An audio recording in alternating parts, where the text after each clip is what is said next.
Welcome and join me in meditating, reflecting on the cross, on your own cross. At the end of this video, you will be able to tap into the strength of your own cross. Maybe you recognize this is our parish hall and a lot of crosses, all of them donated by you, our parishioners. We have another wall like that. You can see it through the glass window. We will, for time reasons, select only a few of those crosses and meditate only on the crosses that we have on those two walls in our parish. Before we meditate on the crosses from our parish hall, let's take a moment to think, what is a cross from the Christian perspective? So it is something that is from a completely different planet that feels like it does not belong, and yet it is smack square at the center of my life and I cannot shake it off. It's something that irritates me, itches me, tortures me, torments me, and yet it is always with me. That's a cross. If I have a runny nose, that's not a cross. I take some medication, sleep it off, and I'm good again to go. But if I have cancer and there is no cure for it, that's a cross. If I feel sad today, that's not a cross. But if I have recurring mental health issues, that's a cross. What is your cross? If you look at your body, if you look at your past, if you look at your education, your bank account, your family life, your professional life, your future, what is your cross? Remember to see clearly the difference of something that I simply can handle, manage, cut off, improve, and heal, and something that I cannot. That's the cross, what I cannot change and improve. This is the first sample of our crosses. Right in the middle, we have a cross with a Bible and a pierced heart, because this is what the prophet told to Mary. Your heart will be pierced. But this is also what the Bible has been telling you from the beginning to the end, that you will have a cross in your life. You will suffer in your life. Suffering will be part of your life. And yet many Christians are surprised. Then to the left and to the right, we have two crosses depicting different events from Jesus' life, including his death on the cross as the central to the right, or as his resurrection from the cross as the central to the left. And again, those crosses say what the Bible has been telling us.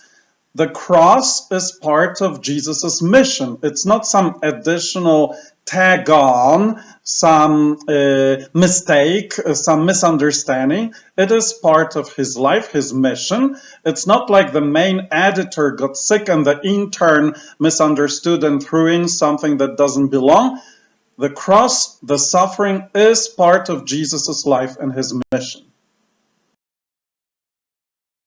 One of the big sins of our times is that we demand from religion to give us comfort. To give us comfort every single time we push the button. Because after all, this is what the product called religion is supposed to give us, the customers.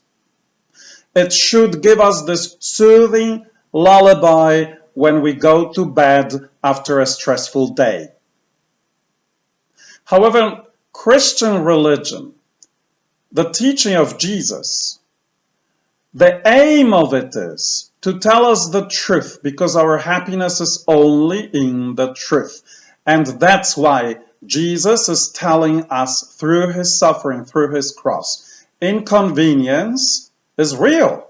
Annoyance is real. Humiliation in your life is real. Itching, bruising, hurting, piercing, flogging, wounding in your life is real. Suffering in your life is real. Torture, pain in your life are real. Death in your life is real. Only by embracing this part of life, you're ready for the real happiness. Here another sample when God, with the Holy Spirit, supports Jesus dying or dead on the cross. And immediately I can think of the words that Jesus prayed, God, my God, why have you abandoned me? I can also think of this poem, Footprints in the Sand, when we complain that Jesus was not with us. And he says, look, these are my footprints. You were in my arms. I was carrying you. So the reminder that God is holding us. God is holding Jesus. At the same time, it is a reminder that the feeling God is distant. Does God exist at all? This feeling is very real and it is part of our lives. Another sample, many times the crosses that we look at around us depict Jesus as the one who is already resurrected. To our right, we have Jesus who is already ascending into heaven, who conquered death, is victorious.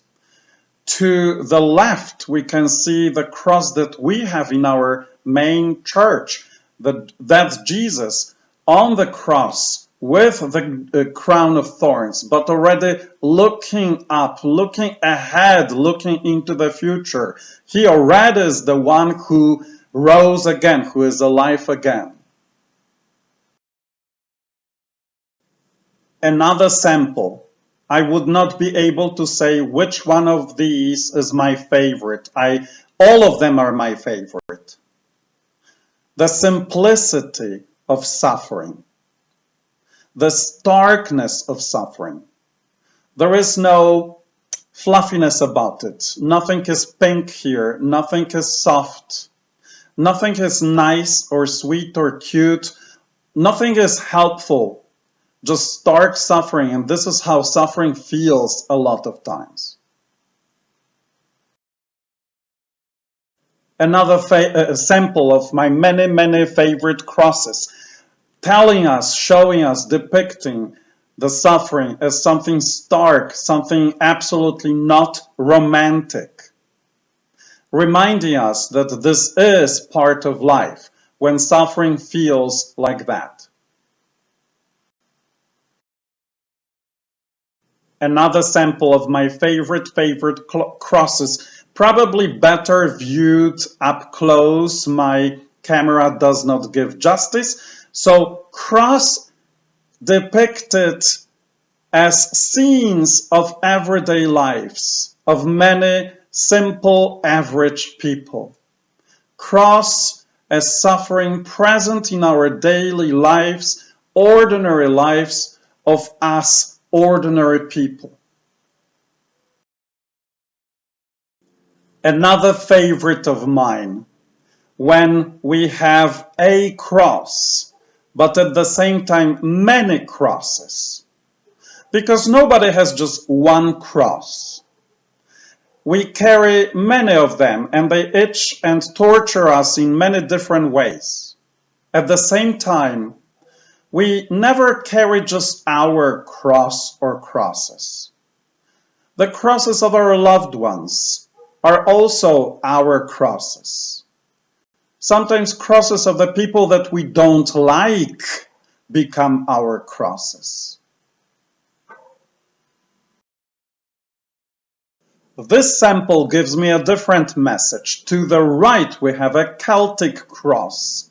For over 1,000 years, Celtic nations thrived as Christian cultures. with a lot of poetry and songs and prayers and traditions. Some of those traditions carried over to the universal church, and we live them not even knowing they evolved in the Celtic communities.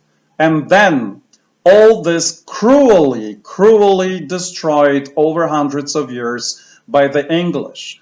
If you do not know about the suffering of the Celtic Christians, of Irish Catholics, you really need to read up. I will not allow you to watch any videos of mine if you don't read up about that. The two crosses to the left with Native American patterns.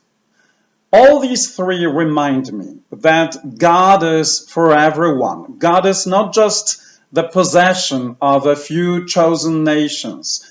God is not Italian, not German, not American. God does not speak English only. God is for everyone, and God loves everyone equally. Even those cultures that are small, that are dismissed, that maybe even are mocked at. I meditate those crosses with many groups in our parish, and I always learn when people honestly open their hearts. And this cross is one example of what I learned from others. These are not my words. I usually skipped this cross, but a few participants discovered it, and this cross spoke to them in a special way. They say there is this starkness of the nails, and yet in the middle there is the stone. When you cut it through, there is beauty, there is something valuable, something precious in that stone when you cut through it. And that reminds them and also leads me to remember that our suffering, stark with those nails, will lead us to deeper discoveries when life again gains value, gains something precious. Another cross, barbed wire.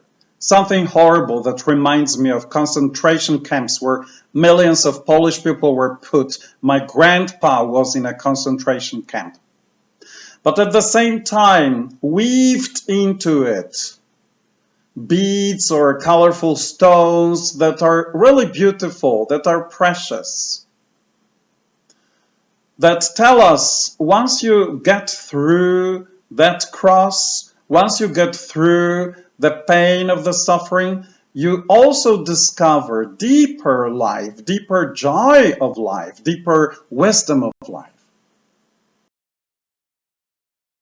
To the left, we see we have a cross as well with the depiction of John Paul II. Initially, it was a very energetic man all his life, very athletic, very enthusiastic, very full of life.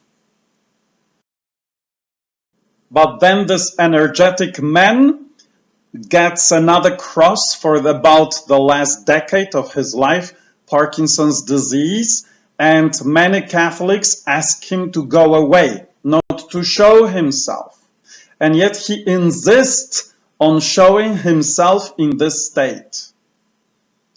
And that makes me think how many times it is one thing to have a cross and suffer under the cross. Another thing is that I am ashamed when people see me, when I have my cross, when they pity me, when they maybe laugh at me, or maybe they feel sorry for me, but it is a humiliation that they see me at all.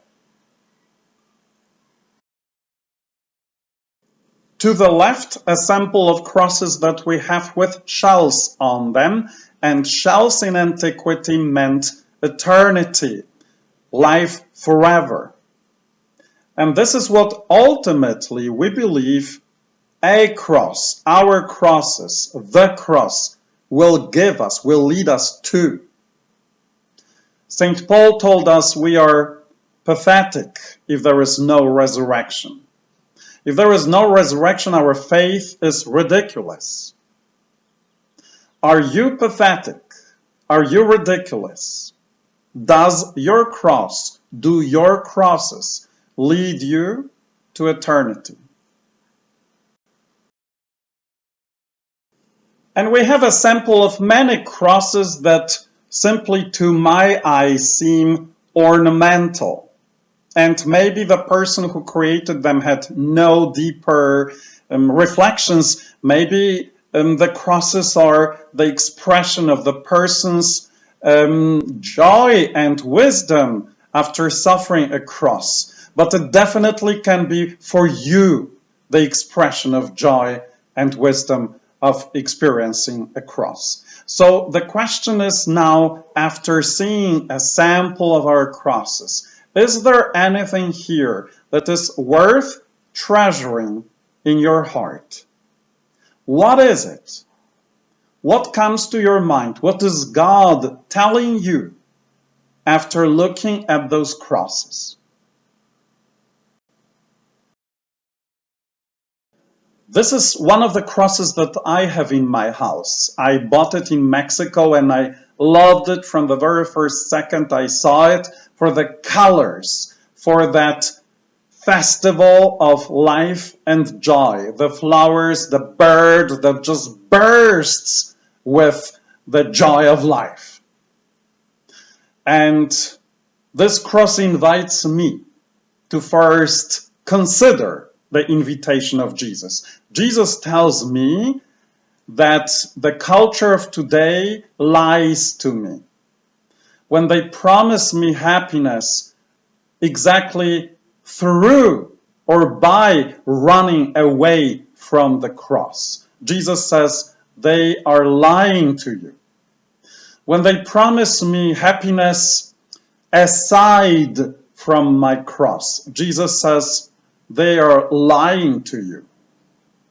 So I embrace the truth that Jesus says, that the journey to happiness is through my cross, through my crosses, by first of all allowing them to exist, and then taking them just like Jesus took his cross, and then walking them with them and maybe falling under them occasionally, just like Jesus did. And I believe that ultimately my crosses will lead me to real joy and real happiness and real life, and this will be my life forever. So being a Christian doesn't mean that I celebrate Good Friday or meditate on the cross because it's a tradition. It means that I discover my modern culture lies to me about the cross. Jesus gives me the way through the cross to real happiness. What crosses do you have at home? What do you say you find them and let them speak to you today? This video has a sibling.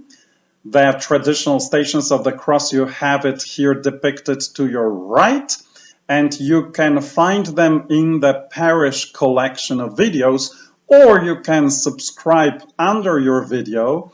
It costs you no money, I gain no money either, and you will see my name to your right, you can see it, and the sign of a cactus. That means you're in the right channel and you can easily find the other video.